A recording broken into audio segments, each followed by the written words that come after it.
Hello you gears and cogs, this is Cl0ckw0rkKn1ght and we are back again playing the men of Yoshiwara Kikuya. I don't know if I'm actually going to continue this series. It may depend on this episode. If you'd like me to continue, I will gladly do it. Just leave a comment down below.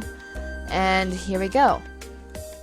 His voice was so comforting and his laughter made me feel so awkward. I tightly gripped the leftover cloth wrapping in my hand. Oh, that's right. What is it? Your sandal strap is broken, right? I have some leftover cloth, so maybe you could use that? As I approached him, I unwrapped the cloth in my hand. I was embarrassed, so I knelt down next to his feet without looking at him. Suddenly, what are you doing? A girl like you shouldn't be doing that. He grabbed my arm firmly. He pulled me up and lifted my head. I looked at him up close. His fearless, masculine features were soothing, just like his voice. His eyes were sparkling. He opened his mouth to speak. I had seen this person somewhere before? Could it be? Huh? I suddenly realized who he was. He was someone I knew. Is that you, Clock? Hayato? We called each other's names as we questioned one another. Right before my eyes, I saw the shock and joy rise up from within him. It was Hayato, my childhood friend who had lived next door. He was my beloved big brother. Oh, shoot, it's a big brother complex. Ah! I never thought I'd see you here. Yeah, this is a funny coincidence. But I never would have thought that... What? He looked me over from head to toe with an expression. I didn't understand what was going on, but he started smiling for some reason. You've become such an upstanding woman. He sounded excited as he innocently laughed out loud. Stop it. You've become pretty upstanding yourself. I'm not, though. This time, his smile slowly turned into a sorrowful frown. I felt a prickling pain in my chest and put my hands on top of it. Anyway, how's your mom doing? She's doing well. What about Hayato's mother? I was about to ask him, but I quickly held my tongue. Men were seldom born on this island, and those that were born were sold in Yoshiwara. I've heard of stories of courtesans escaping back to their homes, but the scarce number of men that lived here were all forced to work in the pleasure district. So was the fate of those men born on this island. That was why I was sure that he too... What's wrong? You look so glum. No, it's nothing. More importantly, your sandal strap. I think we can fix it with this. Do you have the skill to do something like that? I can fix a sandal strap. Oh? Someone like you who's always clung to me and depended on me for help? I've never clung to you. Yeah, you did. You followed me everywhere. His smile hadn't changed at all. He was his same old, strong, kind self. Okay, this is kind of cute. I will say this part is actually kind of cute. His blossoming smile was evergreen, and yet, was that why I felt so terribly, painfully comfortable around him? Yep, that really takes me back. You'd been so small and had always been on the brink of crying as you clung to me. You never left my side. Those were fun times, weren't they? He smiled broadly and harbored no ill will. Then why? Why did I feel such sadness beneath it? I'd had fun back then, too. When we were together, I could act like a tomboy and do all sorts of fun things. But most importantly, I'd loved Hayato. Bullpucky. You were a little kid. Little kids do not know what love is. Okay. They know what love is from their parents, but they don't know what it is to love someone else. Wait, you stuck with me to act like a tomboy? No, but I couldn't help fawning over you like my little sister. I would wake up every day and help with chores, and then you would say good morning to me. Your eyes would be sparkling as you ran towards me. My mom would always pleasantly tell me to go and play with you, and then you would say you'd help out too in your lisping voice. You were so cute and irresistible. That's so embarrassing.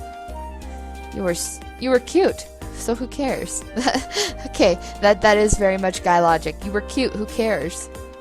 And now you've become such a gorgeous woman. Since when had he been able to say those kinds of things without looking away from me? The Hayato I knew would always have a sour look on his face and call me a crybaby or not cute. And yet, if anything happened to me, he would smile gently at me. When I scraped my knee, he gave me a piggyback ride and comforted me on our way home. When I said I was scared of bugs, he smiled and told me everything would be okay. Still, he was acting like a skillful courtesan. Just like this. What is it, Clock? Why are you suddenly so quiet? Huh? With an extremely casual movement, he put his hand to my face. It wrapped around my cheek and was very warm.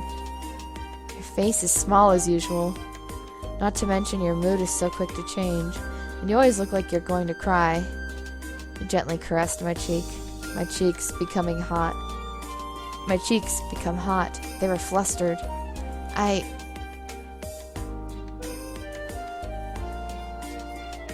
Oh, I don't know. Which one do I want to pick? I'm not a crybaby anymore, or stop? Let's just reply with silence. I didn't know what to do, and shifted my eyes back and forth. You don't have to look so flustered. I'm not talking to you like this to make you feel that way. Okay. I nodded, and he slowly took his hand away from my cheek. Not to mention, he started to stretch. His outstretched hand was slender, but I was able to make out a bit of muscle. I looked away at once. Clock? Show me your sandal. Huh? Look, I said I would fix it for you, didn't I? Oh, you're right. I had so much fun talking to you, I'd completely forgotten about it. He lifted up the foot with the broken sandal. His foot was much bigger than mine, and its girth mystified and comforted me. Okay, you do not have a foot fetish, girl. Can you really fix it? He looked down at my hands. Don't look at me like that. My hands will slip. Alright, fine. He smiled broadly again and went back to looking up at the stars. He looked exactly like he had a few minutes ago when I'd just come here. He was gazing up at the beautiful moonlit sky. His face was so pretty that it almost made me tremble. On a beautiful moonlit night like this, I panicked and looked down at his sandal. Wonderful things really do happen. My hands started to shake.